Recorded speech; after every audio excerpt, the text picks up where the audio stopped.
We are a body like Bruce, and here is an extract from a book called Martial Musings by Robert W. Smith, martial artist, etc. Here is some information on Robert W. Smith, writer. Robert William Smith, who died in 2011, was an American martial artist and writer, most noted for his prodigious output of books and articles about the Asian martial arts and their masters.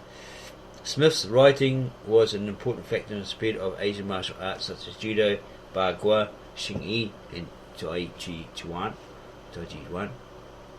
into the post-war United States. Early life. Born on a farm in Iowa, USA in 1926, he was sent at the age of 3 to an orphanage due to his family's economic distress. There he became a voracious reader. In high school he learned boxing and wrestling. He joined the US Marines at 17. While in the Marines, Smith completed his high school requirements through a correspondence course. He was honourably discharged from the Army for the Marines in 1946. Smith attended college on the GI Bill, eventually earning a MA.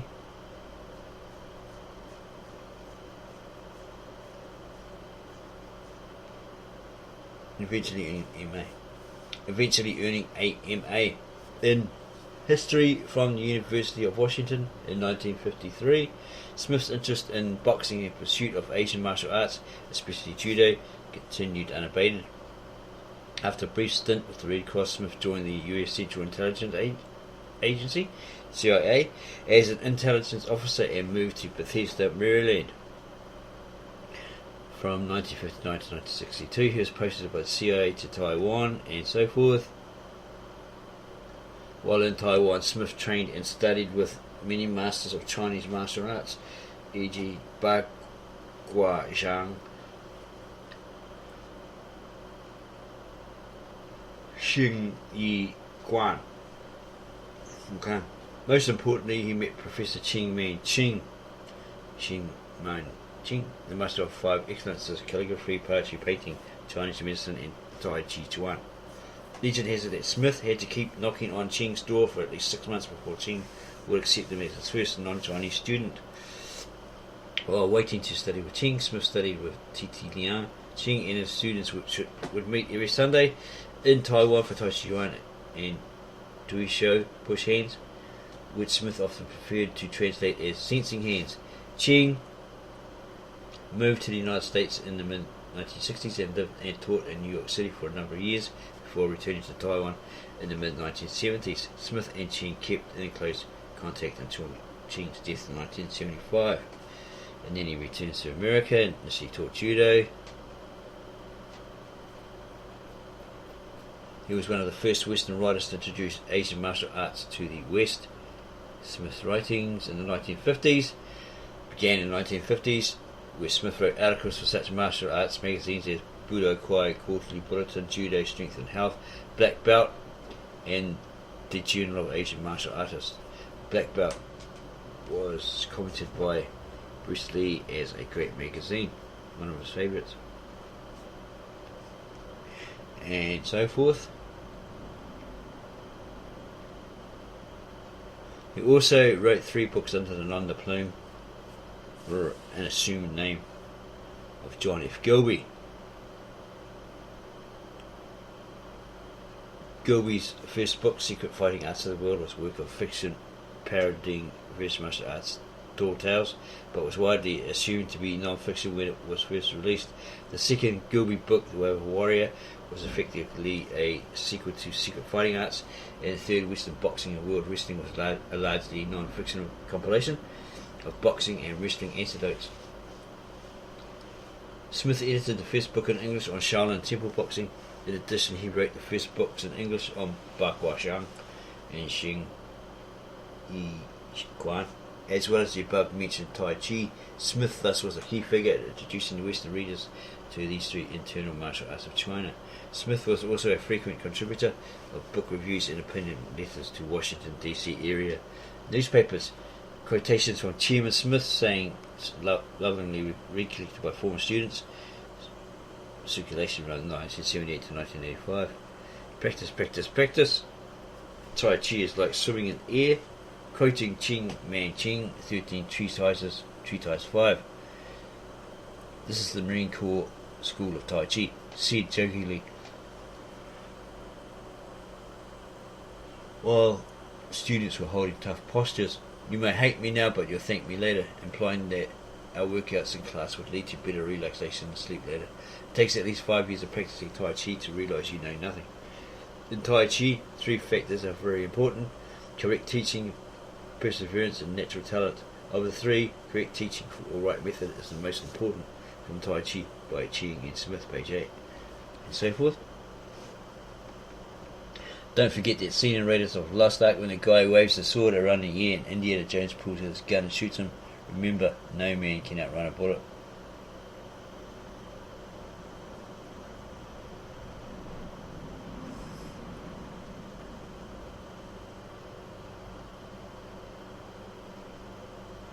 We're pretty sure we had a book years ago, but we gave it away on Bagua by this guy Smith.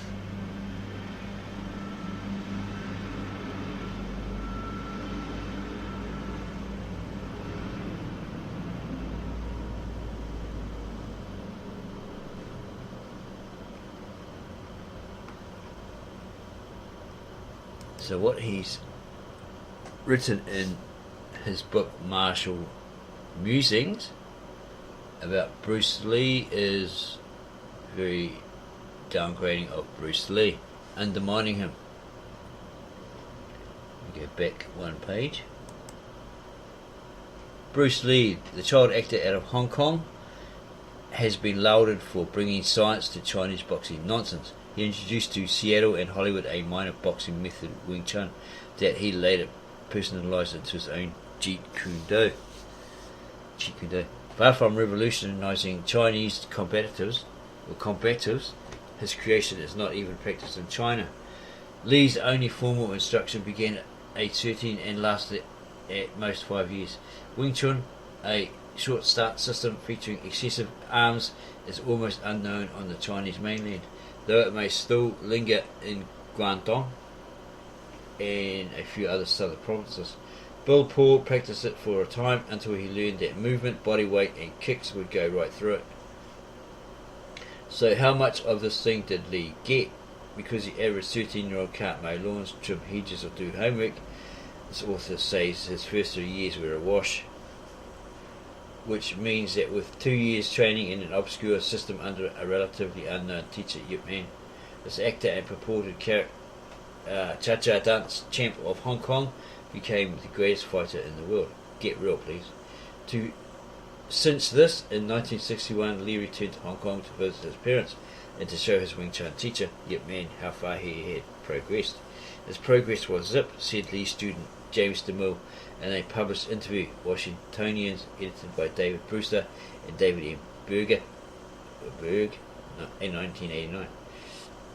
He came back from Hong Kong shattered. He could hit the good Wing Chun men maybe once out of every 3 times they could hit him. He thought seriously about giving up martial arts. Don Drager told the author years ago that he'd examined Yip Man's roll book and found Lee inscribed at the bottom in point of quality. Lee never studied orthodox Chinese boxing of either the hard Shaolin type or the more scientific soft Tai Chi, Xing Yi or Bagua. He knew no wrestling or judo, nor was he privy to the more esoteric Tian Shu striking vital points, or Tian Shui, taught to many more senior boxers. Although in his early years he made a mania of training, he entered no tournaments, either contact or non-contact, and fought no verifiable fights. Former karate full contact champion Joe Lewis said in 1975 that Lee was a great theorist, but there was the fact that he never fought in competition, so you can't really tell how he would have done. Well, there are videos on YouTube of interviews with one of his students, who said that he never entered tournaments because there were rules. There's too many rules. It was all about a point system, where Bruce Lee was into all out, knock the guy out, right? No rules. So that's why he had a different concept. Right? It wasn't about scoring points. It was full contact, going hardcore. So when you're in a real situation, fight situation, there's no hesitation. You know, if you're being threatened, your life's been threatened, bam bam, down you go. It's about getting the guy down, knocking him down. So you have to be careful with this guy. Okay, he may be expert in bagua, judo, etc., but some of the things he's saying is incorrect according to the actual students of Bruce Lee. He did take up judo for a while there. There are pictures that verify that he took up judo and so forth. He researched, or who really knows what he did is but his wife, his children maybe, and those who are closest to him, his JKT students.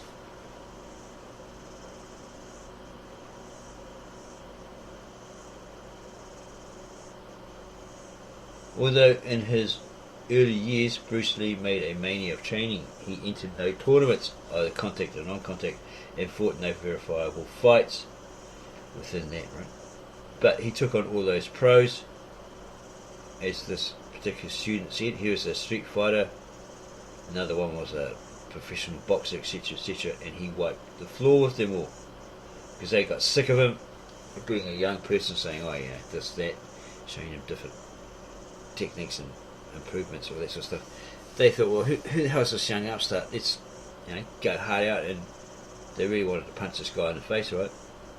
They tried as hard as they could, but they just couldn't beat him, right? He just had them in knots. He just totally defeated them. And these guys are street fighters and professionals.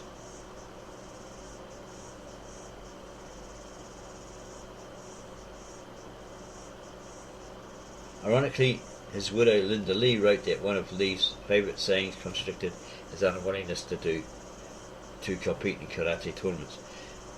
Knowing is not enough, we must do. She quotes him, willing is not enough, we must apply. Mike Chapman, the toughest men in sports, 1984. The inevitable obligatory stories told by students and fans about a street fights are incidental at best. So saying that what they're saying is all crap, right? If Lee was not quite a warrior, he was handsome, masterly, proposing, did forms, katas well, and had been acting since he was a toddler. But everyone who snugly wrapped knows that acting is not living.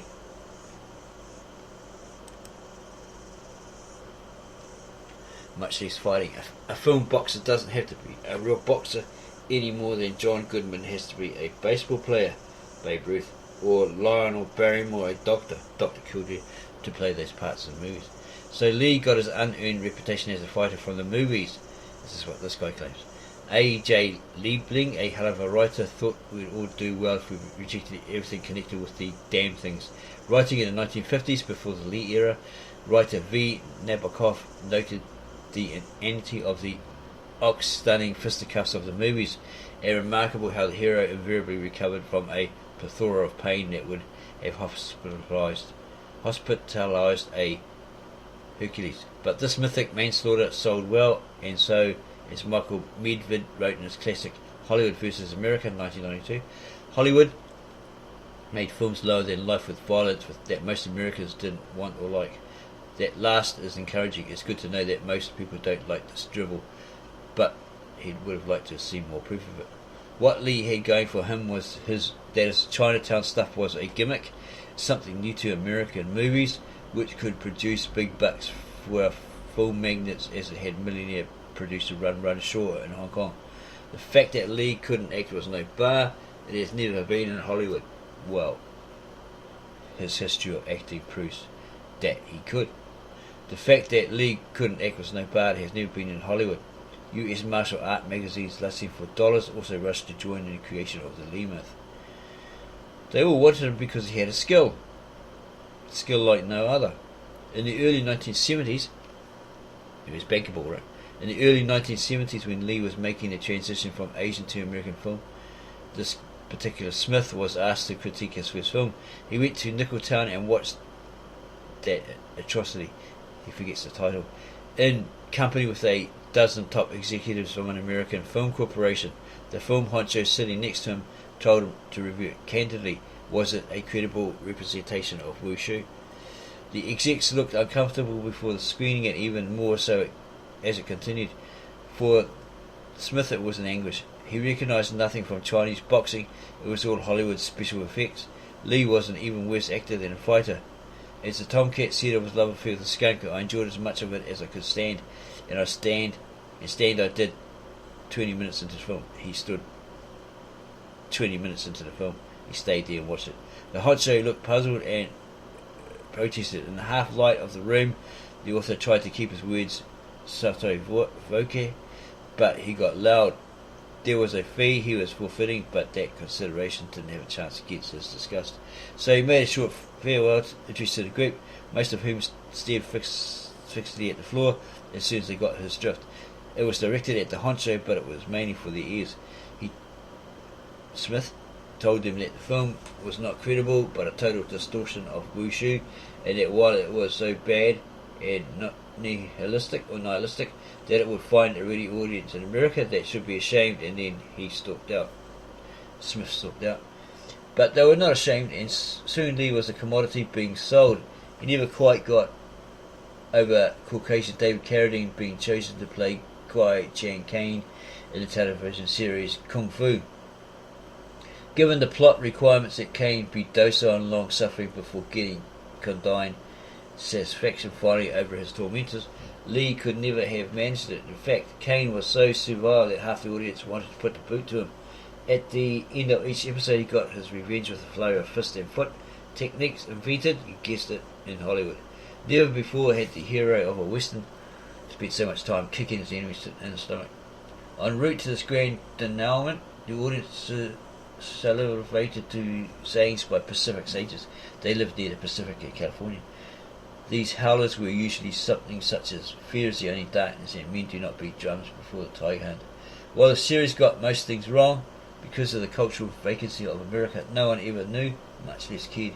And this chop suey western soon outdid the awful spaghetti western. Since then, the bandwagon has careened down the road. It's still going. Carradine, who's now deceased, claimed to teach Tai Chi, he was a dancer, on videotape, and Steven Seagal, who claims he trained in Aikido, a Japanese non-contact form, is, at that time, was all the rage. A New Yorker article in 1992 caught this boyo true. Maybe he's so popular because he answers the need of a volatile, confused age. He can symbolise nearly anything while embodying next to nothing. Jackie Chan, Lee's successor in Hong Kong, makes even more jolt or gallop than Lee did, and does his own stunts to boot, if you believe his PR flax, and no one does. The author Smith was sure Jackie would have invented his own boxing system if he hadn't already, and someone someday will be lauding his science and innovation. Well, it won't be Smith, because Smith died in 2011. Technology tears along. In recent films, fists and swords have been given way to explosives as a way to suck customers in. The assessment of the ghastly psychic and physical costs of this bilge in our culture, Smith reckoned, had left to sociologists. Most Asian combatives are taught. Repeat that. Most Asian combatives are taught as non-contact forms. Carter. Smith, not knocking them, learned and taught some of them, as well as contact methods such as judo and western boxing. They are good exercise and most have a fighting use. In fact, some are so lethal that they can't be contested even in a contact venue in which few tactics are barred. Ironically, unarmed lethality itself can't stand with assault weapons on our streets. So that's what Bruce Lee's art was about, basically. if he had gone into those tournaments and there were no rules, he would have wiped the floor with all of them. Even with those rules, he still would have wiped the floor with them. They couldn't touch him. You can be barehanded. Dr. Death himself and some TV poison punk with a gun will honor freedom of choice by plugging with it. The problem with forms is that they often deteriorate into dance that dilutes the fight component. The fighting arts are littered with kata collectors who can do hundreds of forms but can't fight a little. Bruce Lee dances jazzed up jig and Hollywood Fantasy Factory went to the bank. Smith's analysis of these arts in such books, A Complete Guide to Judo, Secrets of Shaolin, etc., tried to put a factual flaw under these arts. No American, certainly not Bruce Lee, was cited in these books. Lee brought nothing of substance to America, that's what he claims. He merely let himself be packaged and sold by Hong Kong and Hollywood. The laws of La La Land choreographed him in a meretricious way, calculated to dazzle kids and bored adults but having no relations to real Chinese boxing. They used trampolines and special cameras, angles and sound effects. Reportedly, the sound of a fist breaking a jaw cost $100,000. The result was that instead of capturing the moves of a good athlete, they created a martial Superman. Though Lee won all his film fights, he lost everything to unreality. His films were worse than the egregious TV wrestling. He made big bucks, but as the late great Donna Draeger said of him, he's the richest guy in the graveyard. His excessive energy burnt out early. Lee made high kicks borrowed from Chuck Norris fashionable, even though they are no use in the street. Even Bruce Lee was saying that, kick high, someone might grab your leg or trip you over. You kick the other leg, you lose balance, you fall over, and then you're done. Don't believe the story that samurai used them to unhorse their foes. Well, actually it was written that the peasants did high kicks, etc., to get the samurai off the horses. So he's messed up there. And you can't fight without relaxing if you believe in chi. Or if you've never heard of it, like Joe Lewis or Ray Robinson, but do believe in efficiency, watch those Western boxers and revel in their relaxed artistry. Then watch a Lee film. Smith says he saw half of one once, and you will see that even in undangerous films he can't relax. Overfighting is as bad as overacting, and Lee was guilty of both until the day he shuffled off this mortal coil. Sounds like he didn't like Lee at all, or much. Awed by the special fighting effects, unreal but carefully choreographed to make them seem super real, one reviewer commented on the menace Lee projected in the 1969 US film Marlowe, made with genial James Garner. He erred. Lee portrayed the same spoiled, pouting adolescent brat throwing a tantrum that he played until he died. Well, he was playing an assassin, wasn't he? A hitman. There was no menace. The reviewer was fooled by chop-socky tradecraft and confusing rant for menace.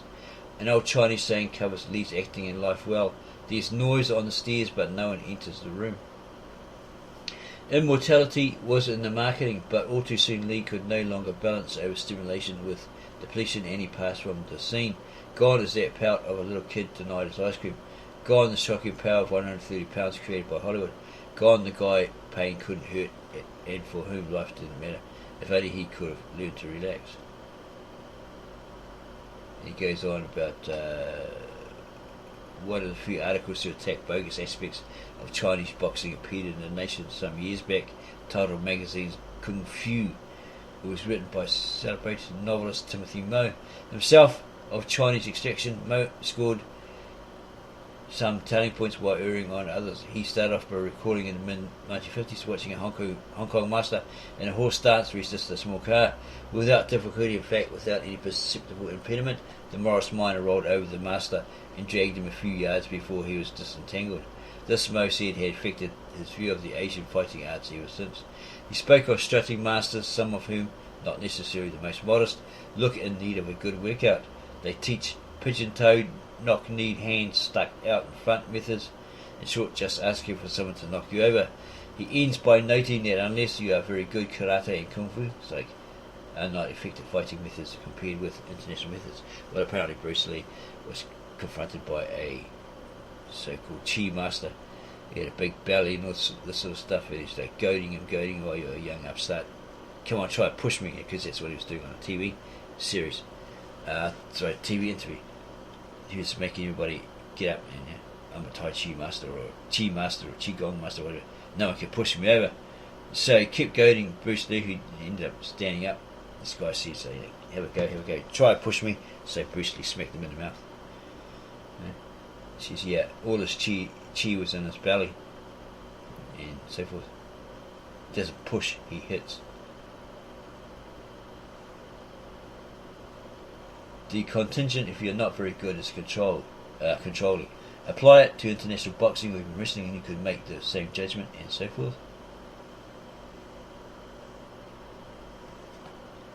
So this guy's undermining Bruce Lee and undermining his students, undermining his wife about how good Bruce Lee actually was. So if you like this video and you dislike this article, this guy, give us some comments in the comment section. Tell us all about it. We're interested in your thoughts. This guy's like Tarantino. He just can't stand Bruce Lee. In the comment section, tell us about it. Give us a like if you like this video. Subscribe to our channel. Give us a like. Add your comments below in the comment section, and then share this with all your family, friends, and others that can't get enough of Bruce Lee. And this was a book by Smith, right? Who had martial art experience apparently, but he was very critical of it, of martial arts, Asian martial arts.